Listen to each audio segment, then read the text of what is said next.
वहीं सीवी एक कमरे में दुबक कर बैठी थी और रोए ही जा रही थी। उसने रोते हुए कहा, प्लीज रिहान, मुझे यहाँ से ले जाओ। उसके यह कहते ही रूम का डोर झटके से खुला और राघव अंदर आया। उसे देखकर सीवी डर से सहम गई और पीछे सरकने लगी। सीवी राघव को देखकर डर से पीछे सरकने लगी थी कि तभी राघव ने उसके चेहरे पर डर देखकर हंसते हुए कहा, तुम डर क्यों रही हो? क्या तुम्हें पता नहीं आज हमारी शादी है? अपने होने वाले पति से इतना डरोगी तो शादी कैसे होगी?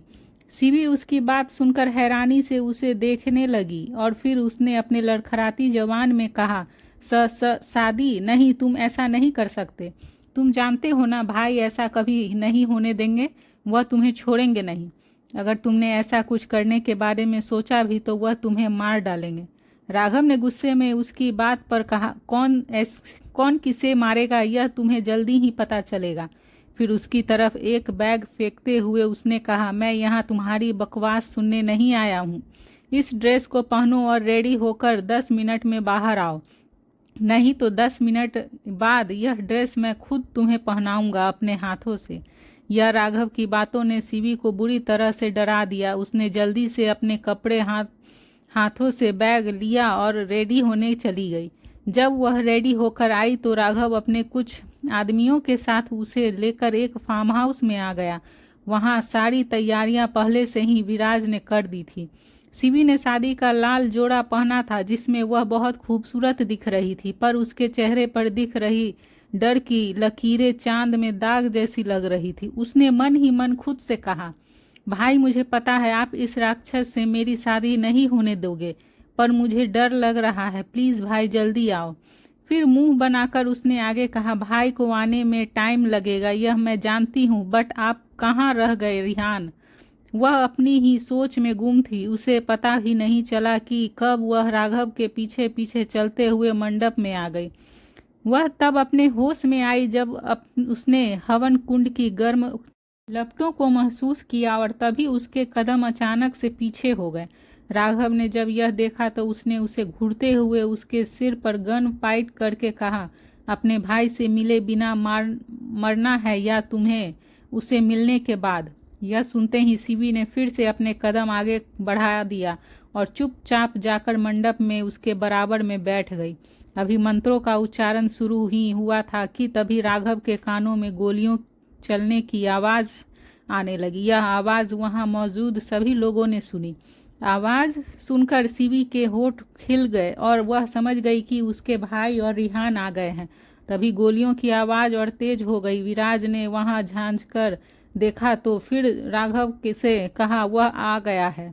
राघव ने गुस्से में अपने दांत पीसते हुए कहा, फिर से उसे हर बार पता कैसे चल जाता है कि मैं कहाँ हूँ? कोई तो ऐसा है यहाँ जो उसे मेरी सारी खबरें देता है। आई प्रॉमिस, बस एक बार उसका पता चल जाए, फिर उसे इतनी भयानक मौत दूंगा कि यमराज भी कांप उठेगा। यह राघव यह कह ही रहा था तो उसके पीछे कुछ दूरी पर खड़ा एक शख्स जो दिखने में काफ़ी अच्छा था, उसकी उम्र यही कुछ 24 से 25 साल रही होगी। उसने राघव की बात पर मन ही मन खुद से कहा, नेवर, तुम उस तक कभी नहीं पहुंच सकते। यह सोचकर ही उसके होठ पर डेविल स्माइल आ गई। वहीं राघव ने पंडित के सिर पर गन रखते हुए कहा, अगर 5 मिनट में शादी नहीं हुई तो तेरी बीवी हमेशा के लिए विधवा हो जाएगी।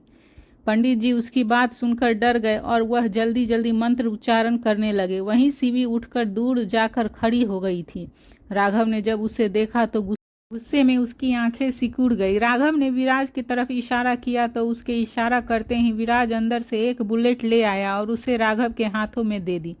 फिर राघव ने बोतल का ढक्कन खोला और अपने जेब में से रुमाल निकालकर नीचे रख दिया और उस बोतल में भरे लिक्विड को रुमाल के ऊपर डाल दिया। उस लिक्विड की कुछ बूंदे ने ही रुमाल को जला दिया था। यह देखकर सीवी की आंखें बड़ी हो गई। वह डर से सहम गई और कांपते हुए बोली, यह तो एसिड है। राघव ने हंसते हुए कहा, हाँ यह एसिड है। चॉइस इज योर बेबी, शादी करो या अपना खूबसूरत चेहरा खो दो। सीवी ने डरते हुए कहा, तुम ऐसा नहीं कर सकते। तभी राघव ने हंसते हुए बोला, मैं इसे भी ज़्यादा बुरा कर सकता हूँ। अभी मैंने रिया की मौत का बदला भी नहीं लिया है। तुम्हें मारकर मैं उसकी मौत का बदला आसानी से ले सकता हूँ, पर मैं तुम्हें जीने का एक मौका दे रहा हूँ। मुझसे शादी करके तुम आराम से जी सकती हो। सीवी उसकी बात सुनकर कांपने लगी थी कि तभी दरवाज़ा झटके से खुला। आवाज़ सुनकर सबने दरवाजे की तरफ देखा तो वह कियान खड़ा था। उसने दरवाजे को लात मारकर खोला था। वह राघव को खा जाने वाली नज़रों से देख रहा था। गुस्से में उसकी हाथ की मुट्ठी कसी हुई थी और उसकी उभरी हुई नसें दिख रही थी। कियान जैसे ही आगे बढ़ा तो तभी राघव ने उसे एसिड की बोतल दिखाते हुए कहा, जहाँ है वहीं रुक जा। अगर एक कदम भी तू आगे बढ़ा तो यह एसिड मैं सीवी के ऊपर फेंक दूंगा। यह सुनकर उसकी मुट्ठी और कस गई और फिर उसने राघव को घूरते हुए कहा, क्यों अपनी मौत को और मुश्किल बना रहा है राघव। राघव उसकी बात पर तिरछी मुस्कुराया, पर फिर जैसे ही उसने कियान की आंखों में देखा तो उसे ऐसा लगा जैसे वह उसे अपनी आंखों से ही जलाकर मार देगा। पर इसकी परवाह न करते हुए राघव ने सीवी की तरफ देखा और कहा, चुपचाप मेरे पास आ जाओ। उसकी बात सुनकर सीवी कियान को देखने लगी। कियान ने आंखों से ही उसे राघव के पास जाने का इशारा किया। सीवी धीमे कदमों से राघव की ओर जाने लगी। उसे अपने पास आते देखकर राघव हंसने लगा। उसका ध्यान अब सीवी पर था, इसीलिए यह देखकर कियान ने अपने कदम उसकी ओर बढ़ा दिए। राघव इस बात से अनजान था कि कियान उसकी ओर आ रहा है। वह सीवी को अपनी ओर आते देखकर खुश हो रहा था। तभी उसने जैसे ही कियान की ओर देखा तो उसे खुद के इतना नज़दीक देखकर उसकी आंखें बड़ी हो गई। कियान जल्दी से उसे लपटकर पकड़ने ही वाला था कि तभी राघव ने उसकी पकड़ से बचते हुए कहा, तुझे यह नहीं करना चाहिए था, अब देख मैं क्या करता हूँ। यह कहते हुए उसने एसिड की बोतल सीवी के ऊपर फेंक दी। सीवी ने जल्दी से दोनों हाथों से अपना चेहरा को ढक लिया। कियान की आंखों में पहली बार आज डर दिख रहा था। उसके दिल की धड़कनें भी तेज हो गई थी, पर अगले ही पल उसने सुकून की गहरी सांस ली। राघव भी सीवी को देखकर हैरान हो गया था। राघव के बोतल फेंकते ही रिहान बीच में आ गया था और उसने सीवी की अपनी बाहों में भर लिया था। सीवी ने जैसे ही यह फील किया कि उसने कुछ नहीं हुआ तो उसने अपने चेहरे से हाथ हटाया। अपने सामने रिहान को देखकर वह खुश हो गई, पर अगले ही पल रिहान के चेहरे के भाव देखकर वह डर गई और तभी रिहान के मुंह से एक दर्द भरी आह निकली। एसिड की बोतल रिहान की पीठ पर ही छूट गई थी और उसकी शर्ट के साथ साथ उसकी स्किन भी जल गई थी। जलन और दर्द और बर्दाश्त करते हुए उसके मुंह से दर्द भरी आह निकल गई। यह देखकर राघव के तो होश ही उड़ गए थे। उसने पीछे पलटकर कियान की तरफ देखा तो उसकी आंखों में राघव को अपनी मौत दिख रही थी। विराज साइड में खड़ा यह नज़ारा देख रहा था और वह समझ गया था कि अब कियान किसी को नहीं छोड़ेगा। वह मौका देखकर राघव को अकेला छोड़कर वहां से भाग गया। वहीं कियान और राघव दोनों एक दूसरे के आमने सामने खड़े थे। कियान ने उसे देखते हुए कहा, तुझे मैंने कहा था कि तू जितना दूर रहेगा उतना ही ज़्यादा जिएगा, पर तुझे मरने की कुछ ज़्यादा ही जल्दी थी, इसीलिए आज मैं तेरी यह विश पूरी कर दूंगा। कियान के कठोर शब्द सुनकर राघव की मुट्ठी कस गई थी। वह जैसे ही कियान के मुंह पर एक पंच मारने को हुआ कि तभी कियान ने उसके वार को रोकते हुए उसके मुंह पर एक जोरदार पंच जड़ दिया। राघव के पैर लड़खड़ा गए। वह 2 कदम से पीछे हो गया और उसके मुंह से खून निकलने लगा। तभी उसने खुद को संभालते हुए कियान को पंच मारा, जिसका उस पर कोई असर नहीं हुआ। कियान अपने होठों को तिरछा करके मुस्कुराया और बोला, बस इतना ही दम है तुझमें। यह कहकर कियान ने राघव के अगले वार को रोकते हुए उसे फिर से एक पंच मारा। इस बार राघव उस पंच को झेल नहीं पाया और वह दूर जाकर गिर गया। फिर कियान उसे कोई मौका न देते हुए उसे लगातार मारते ही रहा।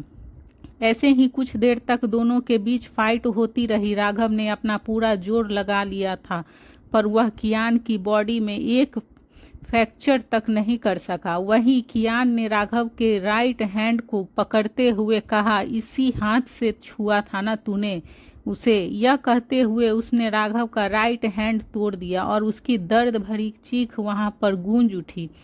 कियान ने राघव को इतना मारा था कि अब वह अधमरा हो गया था। नीचे पड़ा राघव खून में लथपथ था।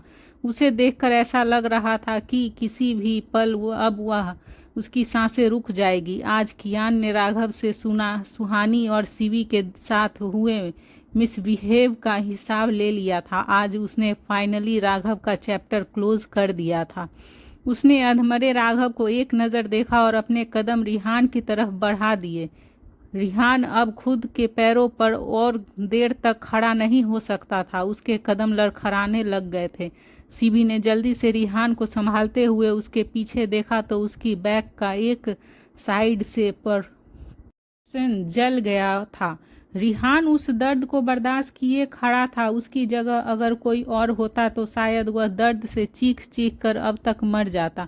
सीबी पूरी कोशिश कर रही थी रिहान को संभालने की, पर उसके नाजुक शरीर में इतनी जलन नहीं थी कि वह रिहान को संभाल पाए। वह जैसे ही रिहान को लेकर गिरने को हुई कि तभी कियान ने दोनों को संभाल लिया। थोड़ी देर बाद कियान और सीवी कैलिफोर्निया के सबसे बड़े हॉस्पिटल में थे। आईसीयू के अंदर रिहान का ट्रीटमेंट हो रहा था, तो वहीं आईसीयू के बाहर कियान के आधे पर सिर रखे सीवी रो रही थी। रिहान के लिए कियान को भी बुरा लग रहा था। अगर वह आज बीच में नहीं आता तो अभी आईसीयू में उसकी जगह सीवी होती और शायद उसका पूरा चेहरा जल चुका होता। रिहान एक एहसान मानते हुए उसने मन में खुद से कहा, तुमने जो आज मेरे लिए किया है रिहान, उसका एहसान मैं कभी नहीं चुका सकता। उसने सीवी के कंधे पर हाथ रखकर उसे साइड से हक कर लिया और उसे शांत करने लगा। तभी सीवी ने रोते हुए कहा, भाई भाई, वह रिहान, वह ठीक तो हो जाएंगे ना।